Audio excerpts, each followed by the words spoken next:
Yo, what up? So, big MV, huh? Well, this one was way shorter than I thought it would be.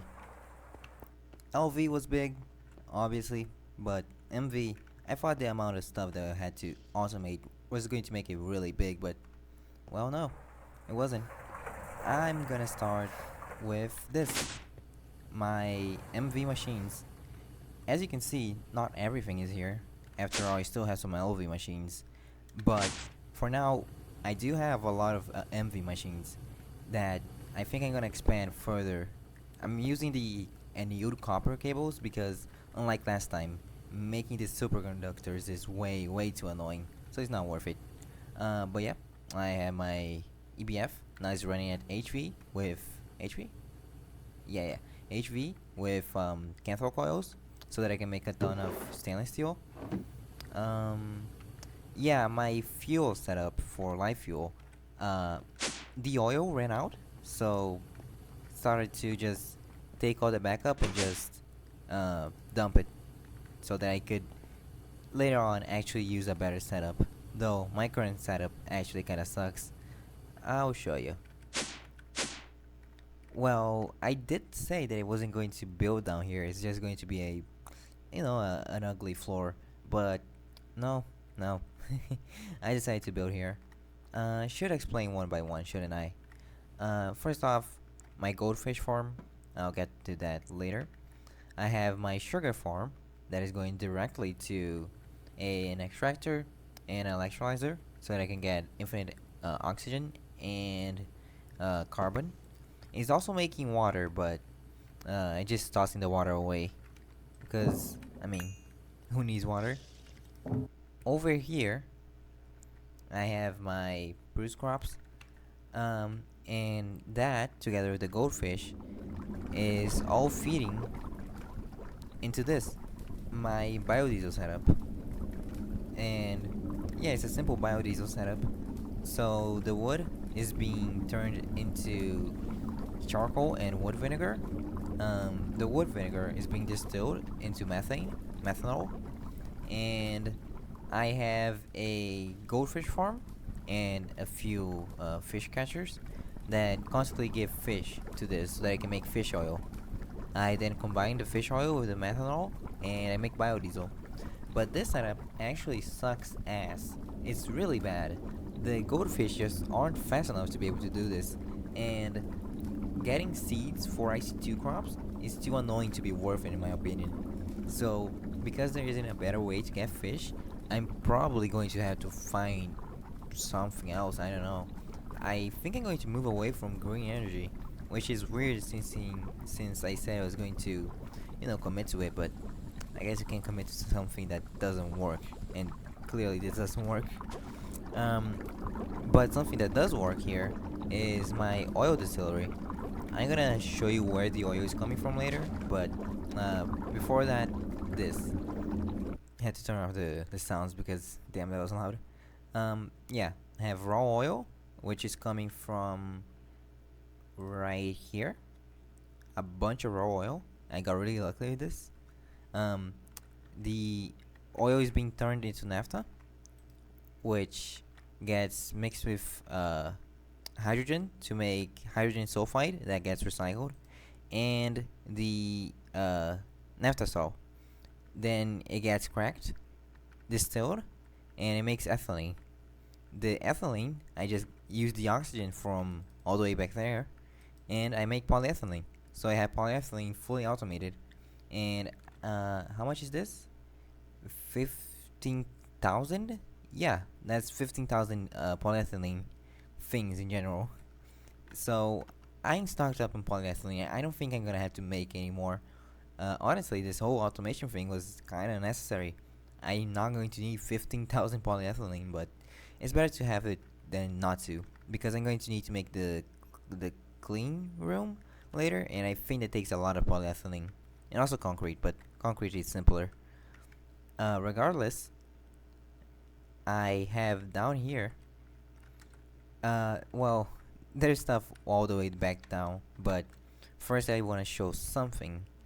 Yeah, the thirsty tanks. This is probably the only useful thing I have gotten out of the Towncraft, and Well, it is really damn useful because with these, I don't need to make multi blocks or waste steam to make water. No, just plop one of these down and easy. This is what's feeding the crop managers. That way, I can actually hydrate the plants to make them go faster. And even still, the goldfish plant isn't fast enough, which is kind of pain in the ass. So I'm going to go down and show you what is the result of all these pipes.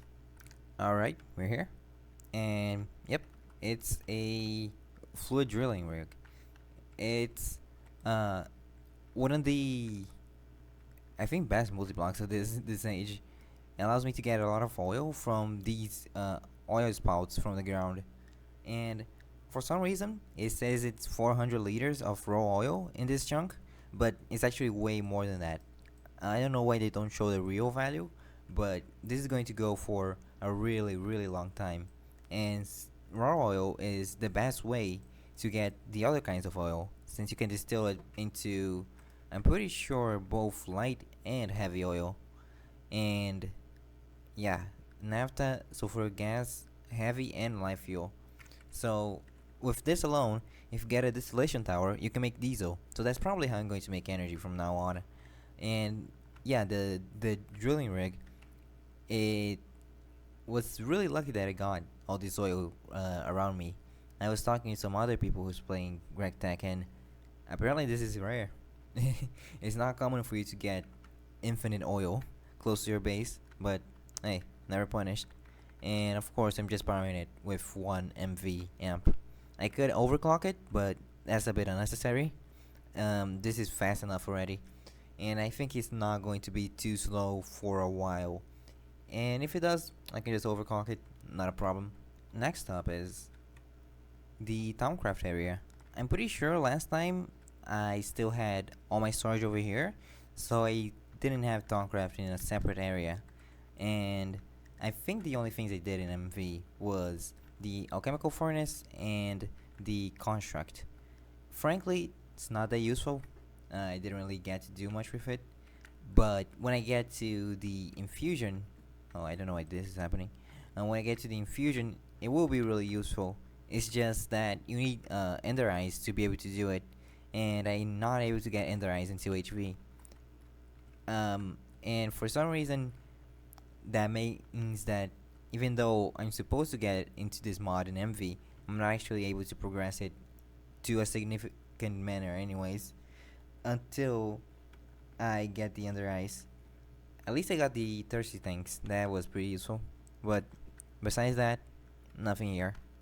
But there is something that's really important. Probably the most important thing here. And it's the logistics pipes system. It's kind of like A2, but infinitely worse in every single way. And it also resets every time you reset your game. So it's just really bad. But it allows you to get items into a semi virtual storage. The way that I have it is really bad and slow, but it's also really cheap. That way, I don't need to constantly be making circuits for this because I'm trying to rush for making the higher tier circuits because they won't need the previous tier circuits, so that I don't need to do the recursive crafting. And this is going to make things infinitely cheaper for me.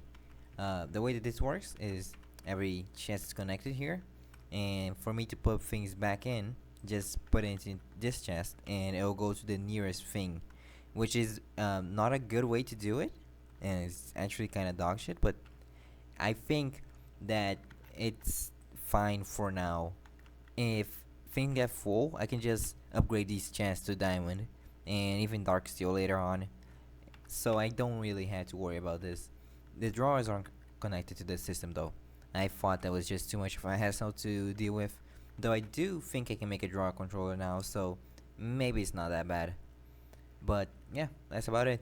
Because MV, like I said, was shorter than I thought it was going to be. MV is, I guess, the transitional period before you get to actually heavy engineering. So it makes sense that this isn't going to be the biggest tier. Though I am a bit disappointed that there wasn't that many automated things that I had to do. Well, I guess we'll see how much HP we'll have. Um, so yeah, that's about it. See ya.